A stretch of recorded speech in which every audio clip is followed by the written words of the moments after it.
শোনো শোনো শোনো সবে শোনো দিয়া মন, ভরতমণির নাট্যশাস্ত্রের করিব বর্ণন। আহা করিব বর্ণন, আহা করিব বর্ণন। পুরাকালে মানুষ যখন হইল বড়ই লোভী, ফলত তারাই হইলেন সবচেয়ে বড় পাপী। আহা সবচেয়ে বড় পাপী, আহা সবচেয়ে বড় পাপী।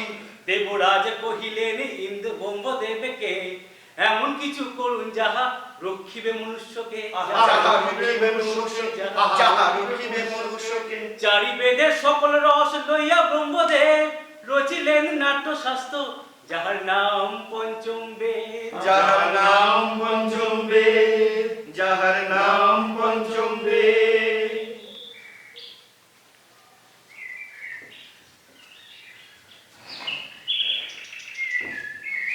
আমাদের পূর্ব পর্ব শেষ হল। এখন আমরা যা শিখেছি তার অনুশীলন করব। এটি কিন্তু একটি নতুন পরীক্ষা, তাই এখানে আমাদের কোনো ভুল করা উচিত হবে না।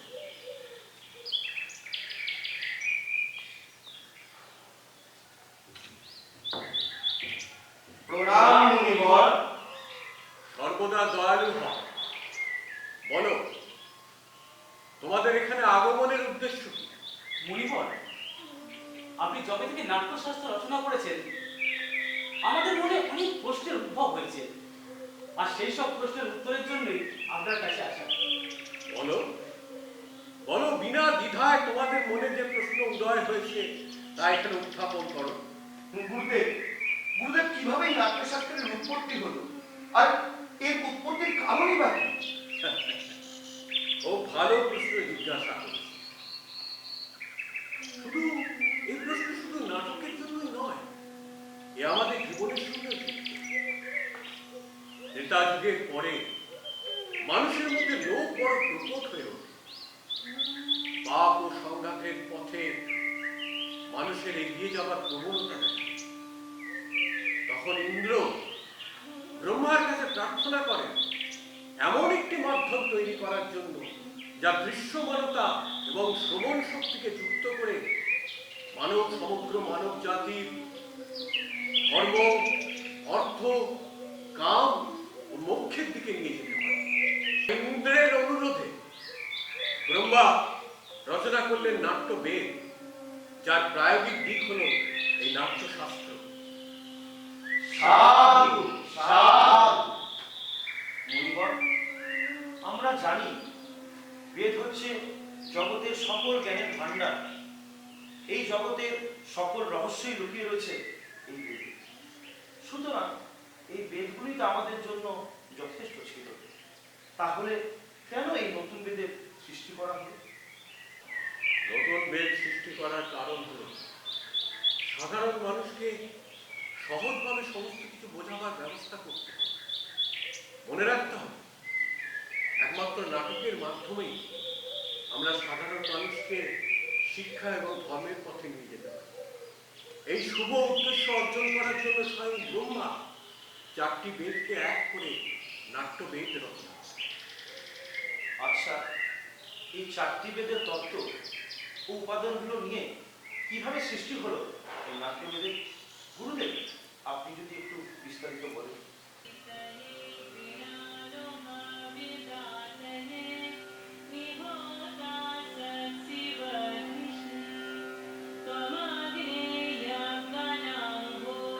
এই যে গানটি তোমরা শুনতে পাচ্ছ, এটি সামবেদের গান।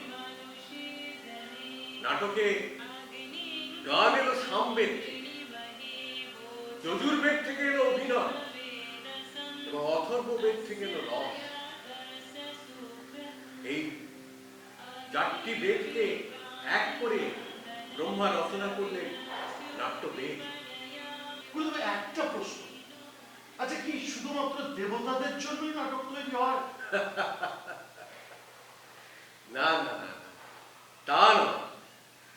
রাক্ষসরাও ব্রহ্মার প্রতি এই সন্দেহ প্রকাশ করেছে।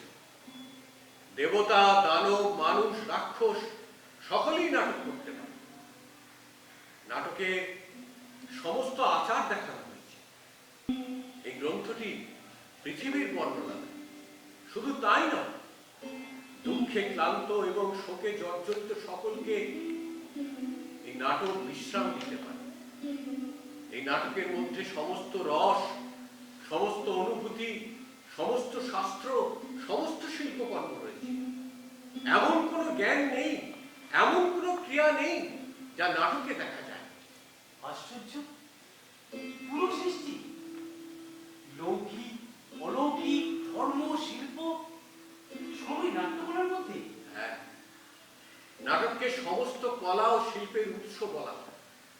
নাটক হচ্ছে সমস্ত কলার সঙ্গম। অদ্ভুত এই শিল্প, নাট্য শিল্প। যেমন বেঁচে থাকার জন্য শ্বাস প্রশ্বাসের প্রয়োজন পড়ে, নাটক তেমনই এক গুরুত্বপূর্ণ শিল্প। অথচ অথচ আমাদের সমাজে কেউ এই নাটককে গুরুত্ব দেয় না কেন?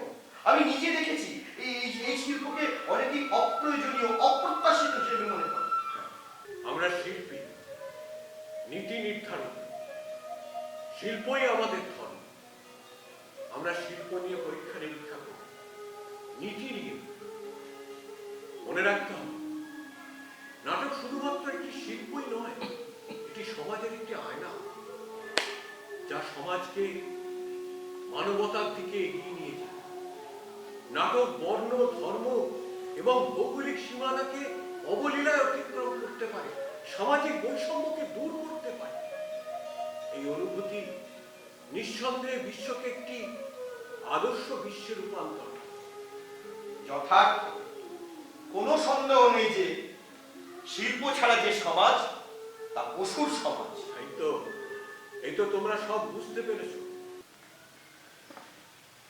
শিল্প এবং শিল্পী সমাজের একটি গুরুত্বপূর্ণ অংশ। শিল্প এবং শিল্পীকে সম্মান দেবার জন্য পঞ্চম বেদ তৈরি হয়েছে। আমরা বুঝতে পারলাম পঞ্চম বেদ সমস্ত বেদের জ্ঞান নিয়েই তৈরি। তাপস বৃন্দ, আমার নাট্যশিল্পীরা তোমাদের স্বাগত জানাবার জন্য প্রস্তুত। তারা তোমাদের জন্য অপেক্ষা করছে। তোমরা সেখানে গিয়ে নাটকটি উপভোগ করো।